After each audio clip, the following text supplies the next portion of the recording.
Hey everyone, I was hoping to get this message put together sooner, but things like this unfortunately take time to set up.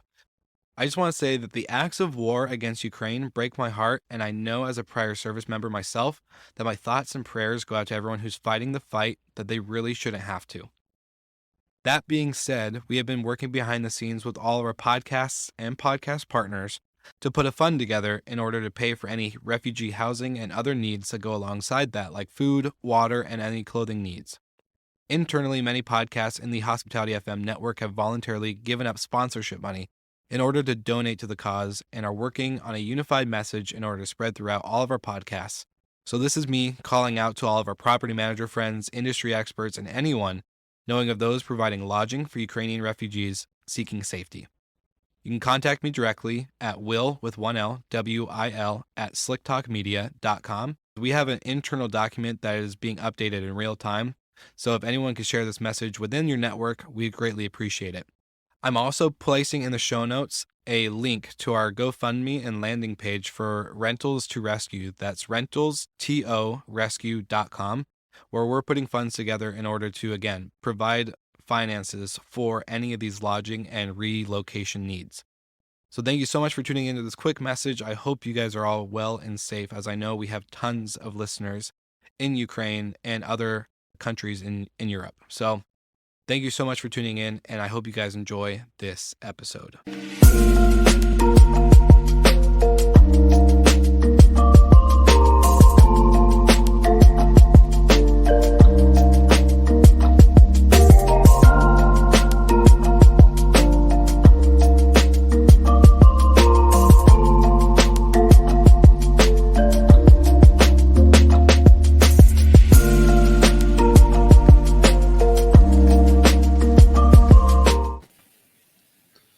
Good morning, gentlemen. We're back. Morning. Good morning. What is up? How's everyone's week? It's going to be a short one. Thanksgiving this week. Yes. I was just going to say I'm looking forward to like a 3-day work week. Michael, We what do don't you celebrate think? in here, but I should do it now as well because I feel jealous. So now in here, just 5 days, well, 7 days sometimes, but here's a normal week. Nice. Normal week for you? Always. Yeah. Yeah. The new normal. Well, I'll have an extra like turkey and stuffing for you, and I'll send you a text and make sure that you're feeling included. Sounds good. All right. Well, welcome back to Good Morning Hospitality. You know, we're excited for this new amped up version of the show. We've added some new segments. I'm excited to jump in. But before we do that, we have to play our lovely intro song. So enjoy.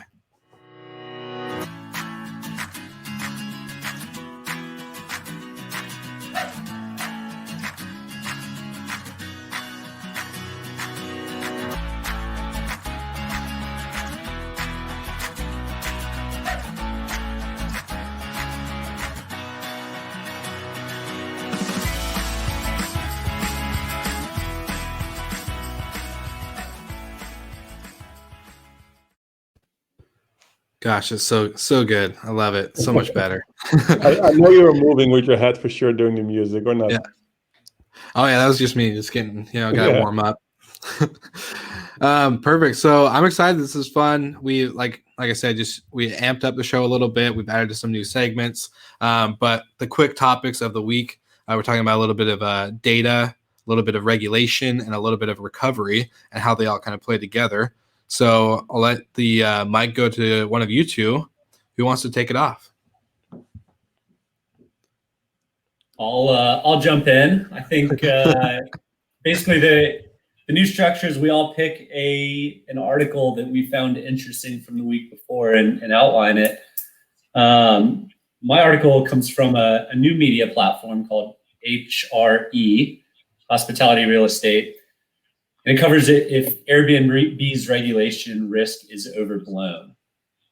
And there's a couple stats in there that kind of blow my mind. And I don't know if either of y'all read it, but if you were to guess Airbnb's largest market, what percentage of revenue comes from their largest market?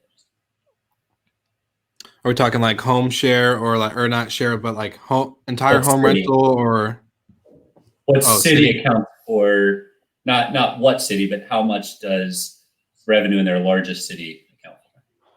This is a game? Yeah, guess. That's a new format. We're going to play games. Yeah, Okay, take a guess. Okay, I have to make a number now, right? Just say 20%. Okay, Will? I'll say like 33, just to be. So you think 33% of Airbnb's revenue comes from a single city? Sure. Oh, one Yeah. single city. Okay, I thought cities in total, and the rest is from countrysides, etc. Okay, one single city. Don't know. Not gonna guess anymore. 2.5% is the largest market. So is Airbnb's regulation or fear of regulation overblown? If their single largest city only accounts for 2.5% of revenue and they lose that city, it's not a game changer to the business. That being said, some of their largest cities are already regulated: San Francisco, New York, London, Paris. And what I think is going to happen eventually is a lot of these operators are going to get hotel licenses, and they'll be fully legal and not be restricted to the 90 days or the 120 days that you can rent in these regulated markets. Going public is certainly going to add a lot of scrutiny to regulations. I mean, Uber is continuously under fire and still under fire in a lot of cities. So I don't think regulations goes away just because they go public. I think it'll be actually quite the opposite. But there's a little bit of a shot in the arm from the CDC this week saying short-term rentals are safer than hotels. Hotels are the fourth largest site of transmission of COVID. And so short-term rentals are the better alternative if you are going to travel. So that could be a sign of a potential shift in lawmakers' thinking.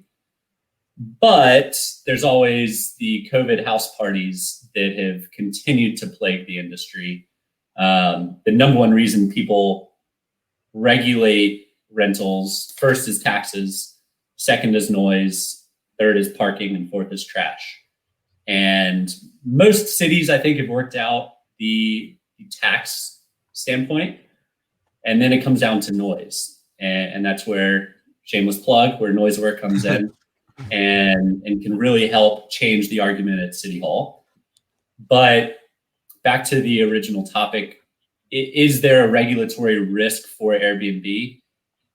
Absolutely. 2.5% across their top 5 markets is a pretty significant amount of revenue. And cities like to copy other cities.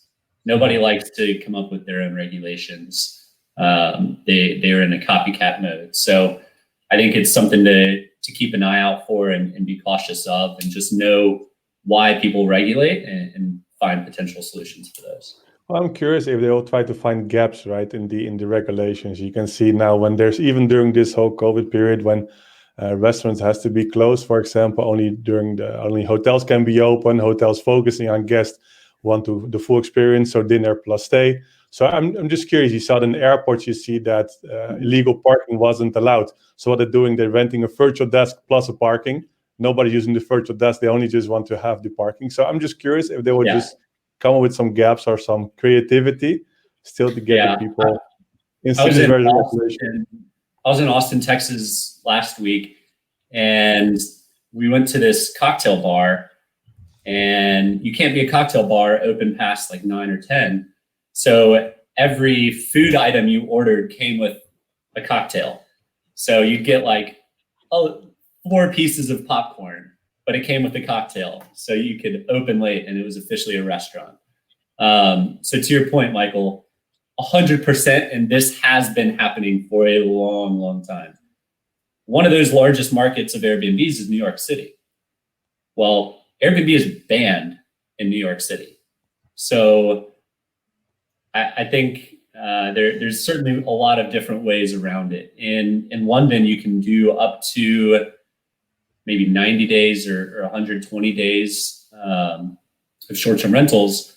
But what people do is essentially do 90 days on Airbnb, 90 days on Vrbo, 90 days on Booking.com, and there's your occupancy for the year, right? So there's a lack of, I guess, transparent data for cities from the platforms, but I don't think it's necessarily the platforms to hand over either. And the more onerous the regulations, the more it drives the activity into the black market, and then they start losing out on the tax revenue. So that's going to happen, right? There will be like listing webs, like classified ads. So apartments try to be visible somewhere else, so it doesn't go to the platforms. You just go directly, quite invisible marketplaces, classified ads, whatever. Craigslist, just to avoid the VAT, the regulation. So for sure, you can see that apartment owners are going to be creative, and that's one of the characteristics of being an entrepreneur. Try to be creative constantly, right? And if you're owning several properties, you do everything to have as much booked as possible. Yeah, and the other side of that is to make it legal inventory and get a hotel license. And a number of our customers in Noiseware are urban operators, but in Miami, for example, hotels were allowed to be open during COVID, but short-term rentals were not. So they went out and got hotel licenses for all of their buildings, and now they're the only legal short-term rental operator in Miami. So there are legal loopholes to go exploit as well. I was just gonna say, I was thinking of that same company, the property manager that was doing that. I was like, that's, like Ross said, it's what needs to be done, and we're entrepreneurs in this industry, and so they're always going to be constantly fighting to stay open and stay innovative, and it's going to be a constant. They're coming with different solutions, right? They just go into office, but you can stay there as well if you would like to. Whatever, they're coming with different ideas just to keep selling, and then at the end, the regulations, if it's regulated on the platform, that's difficult. There's the more platforms there will be that are just using different distribution platforms, and that's pretty. The platforms aren't incentivized to self-regulate because that kills their revenue. So it's going to have to come from the government, and it has to be done responsibly, because the short-term rental world is not going away. You can ban it, but it's just going to go underground, and it's always going to happen. And so cities need to embrace it, not try and come up with bans for it. Yeah. Proper regulation. Yep. I agree. So what about you, Ross? What do you got going? Well, actually, when I look at this week, what was actually interesting is just something completely different, because it was pretty serious. And we talk about creativity of entrepreneurs. And actually, I did a guest college actually for the Berlin School of Business Innovation. So those guys, the students learning actually to become an entrepreneur. And that was really nice. And I actually did a beautiful story about the entrepreneur and the characteristics and everything. But then I started about the company culture, actually, how we're dealing with this. And then he saw them really their interest. And I was actually surprised that the typical story about the entrepreneur and the challenges and the road you following, they liked it. But as soon as I start talking about the company culture, how we're dealing with employees, how to engage them, I get already I think 7 or 8 personal messages on my LinkedIn. It's like, wow, that was so great how you talked about the company culture. And I think that's also, when I look at the period we're in now, right, I think it's more than ever so important to keep your culture. And 1 year ago, we took the whole team to the mountains, went to Zakopane, just organizing nice things together. And this is, of course, is changing completely. So we still have to make sure that your employees staying loyal, you're creating a culture. Even now, last week we did a virtual cinema, for example. So everybody was watching a movie together online, and I had some popcorns or pizzas. And it's still, we try to keep this culture. It's super difficult, of course, but I think you have to keep trying. And then I think as a company to come out stronger after this period, I think the culture, as soon as it comes back and you're sitting normally back in the office, if still offices are there like how they were before, but still when you come back to the office, the culture is at the end, which makes the company, right, is also creating the success. So I think what I really liked in there by talking to those young guys, actually, when I start talking about company culture, what we're doing for employees, and they said, you treat them as a family. I think that was a nice compliment, actually. And especially the feedback I get after made me really, really think how important it is to take care of your employees, even in hard times like this. So I want to share this one. If you talk about the creativity of entrepreneurs, it's I think one of the most important characteristics, but I think by be able to share this with your team and take them into your journey, I think it's even more important. Yeah, I agree. I'm a big brand person too, so I feel like brand and culture kind of like leak in together because like your brand represents I guess like the brand is like the outernal and the culture is the internal and how those reflect on each other. Um, I'm a big fan of like both. I think they're both very important, and some like you'll see a lot of business owners that are like, we don't care about brand, we're just going to operate our business, and it's like, well, like it does, but like I don't know. This is like you gotta like give it crap a little bit about brand and how that plays into your culture and how that makes you operate as a business and with your team and all the other like little stuff. So I'm glad that's I like your Yeah, guys' culture finding a book, great balance, as you right? guys can Finding a see. great balance between people, Yeah, culture, diversity, and everything. And then I think you're able to actually accelerate, to be flexible on things which are movements in the industry if you have people from all over the world. And I think we are now in the stage where we're now, where we're still hiring and not firing. Like I think most of the companies in the industry, because we are strong as a team. We want to come out stronger, and everybody has the same thoughts now. Like, okay, we're gonna beat this, and as soon it's safe to travel. We are there to you support us, but we're going to support you and the rest of the team. So I think company agreed. culture is so important when you see a lack of company culture in some OTAs now recently. I'm not going to mention names, but I'm sure the bad guys knows who I'm talking about. Did you say the bad guys? The bad guys, yeah. We've got a That's debate awesome. coming, Ross. We've got a debate. Yeah, I'm not going to mention the name, but the logo is blue. Our logo's blue. I don't know what you're talking about. Just kidding. But no, I You're think good. that plays also into like recovery too. Because like culture and like as you were saying, people, companies are still firing in some places, furloughs and all the other stuff. And I'm interested to see because two exciting things just from like the Slick Talk side of things was did a 2-part series with Oracle Hospitality, and they highlighted their data-driven recovery report that they did in partnership with Skift, and just the overall trends of travel, stuff that we've already talked about here on Good Morning Hospitality, just like driven drive-to markets being a super high like a trend that will continue. But I'm curious to see what like the recovery will look like when it comes to ADR, RevPAR, profitability, in the sense of when staff, occupancy rises, we're going to need more staff.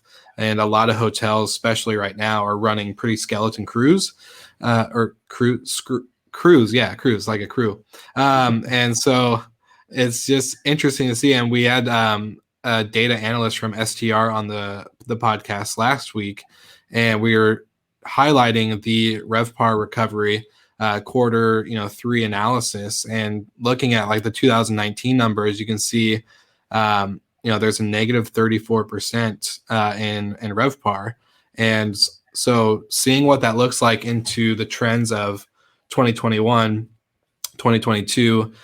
We had Jeremiah Gall from Breezeway on the show recently too, and his episode's coming out in December, but we're talking about like what these trends and how they play a role in recovery.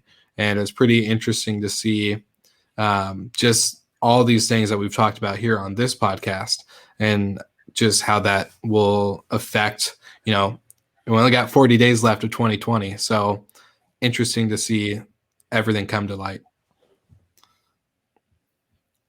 Well, I had a pre-discussion for a webinar I have tomorrow, and it was about rates, rate parity, the new normal, etc. And I think what you see actually, and we might go into discussion tomorrow, but we had a pre-discussion how I can see it. And I think there will be a lot of experimenting, right? You see, okay, the property rate goes down, but a lot of hotels will experiment. You can see the numbers of hotels who joined Bridgeroom is enormously. They want to experiment new distribution platforms, close user groups, maybe auction, flash. They're going to experiment. They just want to fill the hotel. They might use day use. They're going to go to long stays, but they're going to experiment a lot in 2021 to see at the end to focus on profitability, revenue. So I think there will be a lot of experimenting. At the end, yes, because of experimenting, the RevPAR might go down. But I think it's the only way to accelerate the recovery as well, by experimenting. Michael, who benefits, I guess, better? No one benefits, but who's hurt worse? Big global brands or single boutique hotels? Yeah. Well, I think strong brands, they come out stronger now. And I mentioned this in a different session of iMeet Hotel. I think the strong brands, they're now able to still maintain a relationship. They're able to create some kind of loyalty. You see they're adopting innovation a bit more than others.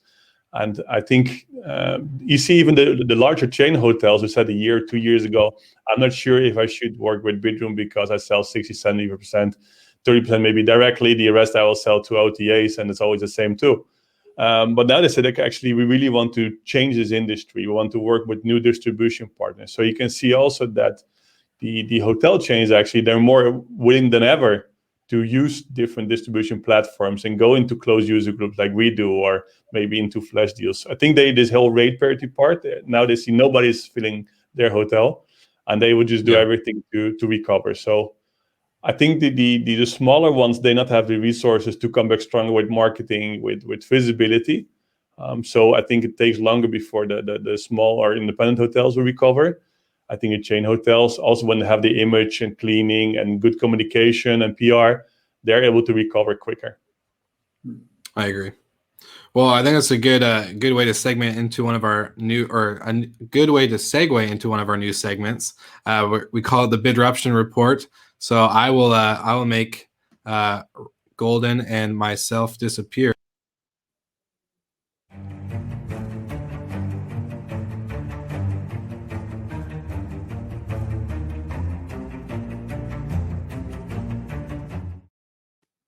The intro is so cool.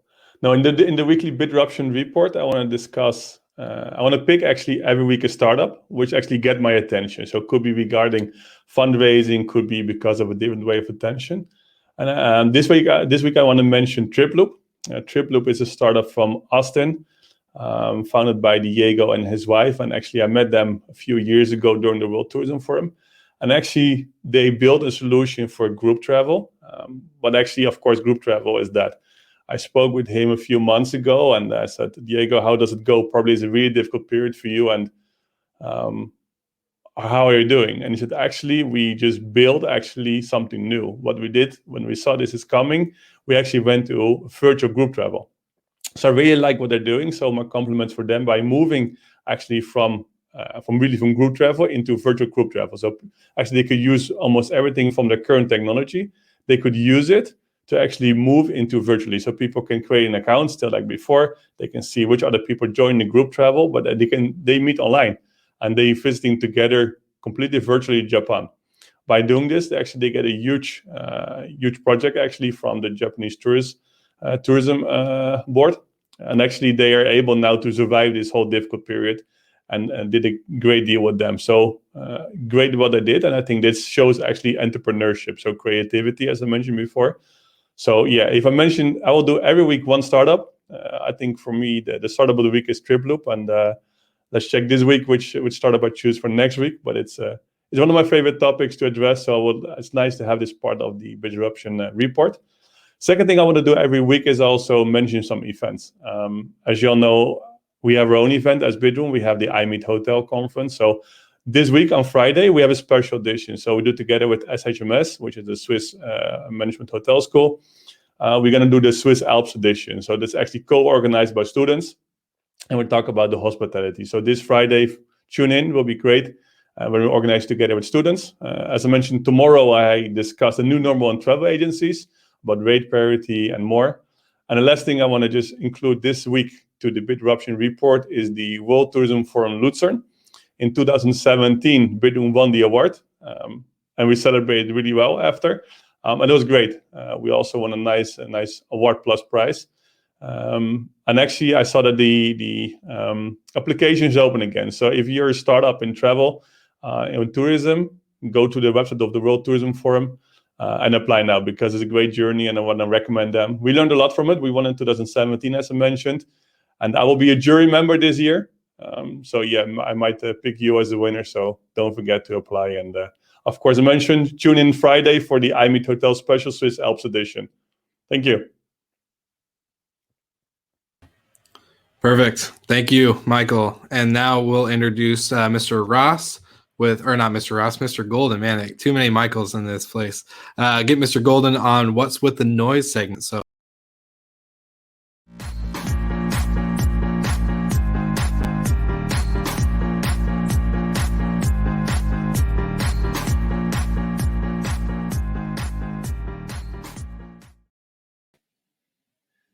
It's so cool to have my grandmother on the show.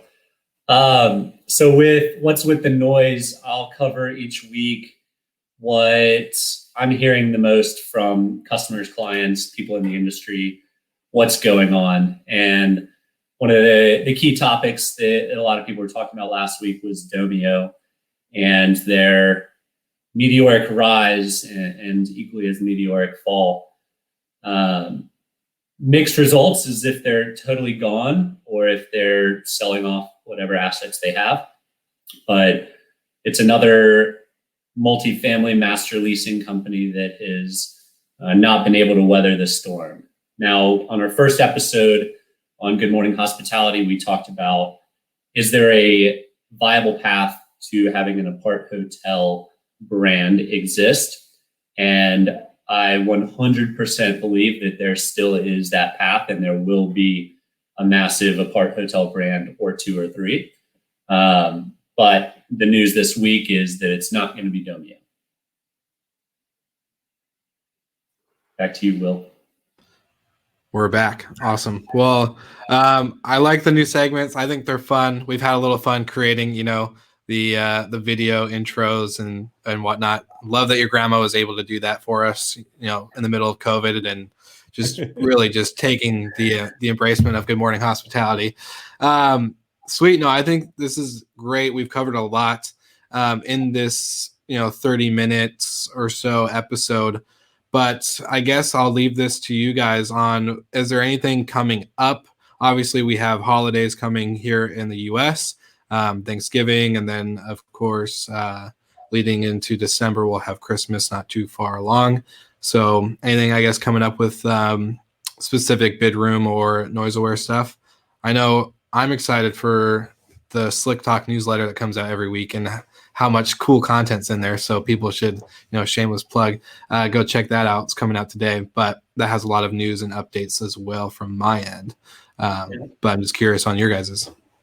Well, it's the epic Black Friday week. I don't think it's a Black Friday day anymore in America, but we've managed to pull it out into a week. And it's always a really, really good sales week for us at NoiseAware. People getting ready for the holidays and the New Year's parties that are right around the corner. So it's going to be a busy week, but going to try and unplug a little bit and have a nice day or two off. I agree. I'm trying the same. Oh, you, Ross, anything? Yeah, it's going to be a challenging week because I have to work 5 days at least this week. So lucky you. We're moving forward. We're making so many steps, and if you see the energy within the team, the new things we're building now, preparing actually, as I mentioned before, for recovery, and hopefully when things comes back, we are stronger than ever. So I'm really looking forward still, and every day I'm hoping for it will come the sooner the better. But still, I think if we see how the team is doing, what we're developing now, the speed they do, it's great.